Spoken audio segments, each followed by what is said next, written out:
இறைமகன் இயேசு கிறிஸ்துவில் எமக்கு மிகவும் அருமையான சகோதர சகோதரிகளை, இந்த நாளுக்காக ஆண்டவரிடம் நன்றி செலுத்துவோம். அன்பு தெய்வமே, இந்த நாளை எங்களுக்கு தந்து, புதிய நாளை எங்களுக்கு தந்து எங்களை ஆசீர்வதிக்கும் போது உம்முடைய அருள் நலமும் பேரின்பமும் எங்களை புடை சூழ்ந்து வரட்டும். உம்முடைய அருள்கரம் எங்களை தொடட்டும். சுரகண்டையின் கீழ் வைத்து பாதுகாத்து வழி நடத்தும். ஆண்டவரே, இறை வார்த்தை கேட்கின்ற உமது மக்களை ஆசீர்வதியும்.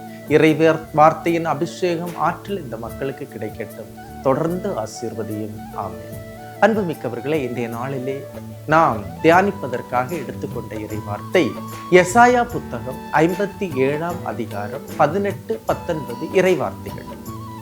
அவன் சென்ற பாதைகளை கண்டேன், ஆயினும் அவனை குணமாக்குவேன்.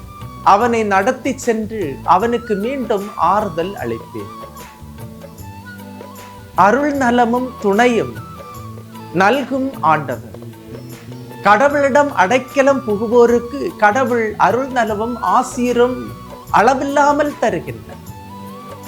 அன்புமிக்கவர்களே, சில நாட்களுக்கு முன்னால் ஒரு நபர் என்னை சந்திக்க வந்து ஃபாதர், நான் உங்ககிட்ட கொஞ்சம் பேசணும் அப்படின்னு சொல்லி சொன்னார். சரி பேசுங்க அப்படின்னு சொல்லி நானும் உட்கார்ந்தேன். அப்படி பேசும்போது அழுது என்னிடம் சொன்னார், ஃபாதர், என்னுடைய கடந்த கால வாழ்க்கை, நான் வாழ்ந்த வாழ்க்கை எல்லாமே ஒரு துர்மாதிரியான வாழ்க்கை, ஒரு நேரிய வாழ்க்கை அல்ல, ஒரு ஒழுக்கமில்லாத வாழ்க்கை, தான் தோன்றித்தனமான வாழ்க்கை,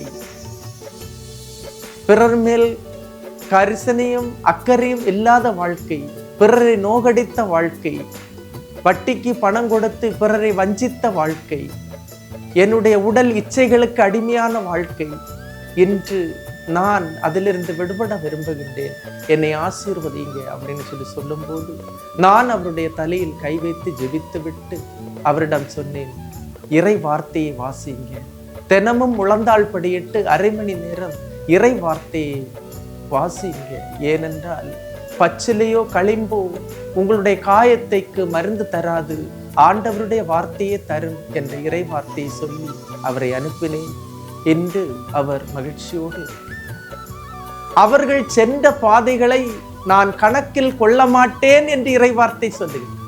அவனை குணமாக்குவேன், மீண்டும் ஆறுதல் அளிப்பேன் என்று இறைவார்த்தை சொல்லுகிறேன். அடுத்த இறைவார்த்தையை பாருங்க. அவனுக்காக அழுவோரின் உதடுகளில் நன்றி ஒலி எழச் செய்வேன். அமைதி தொலையில் இருப்பவருக்கும் அருகில் இருப்பவருக்கும் அமைதி என்கிறார் ஆண்டவர். அழுவோர் இந்த துன்பத்தோடு, துயரத்தோடு, கண்ணீரோடு, கவலையோடு இந்த நாளை ஆரம்பிக்கின்ற எனது சகோதரனே, உங்களுக்காகத்தான் இந்த இறை வார்த்தை.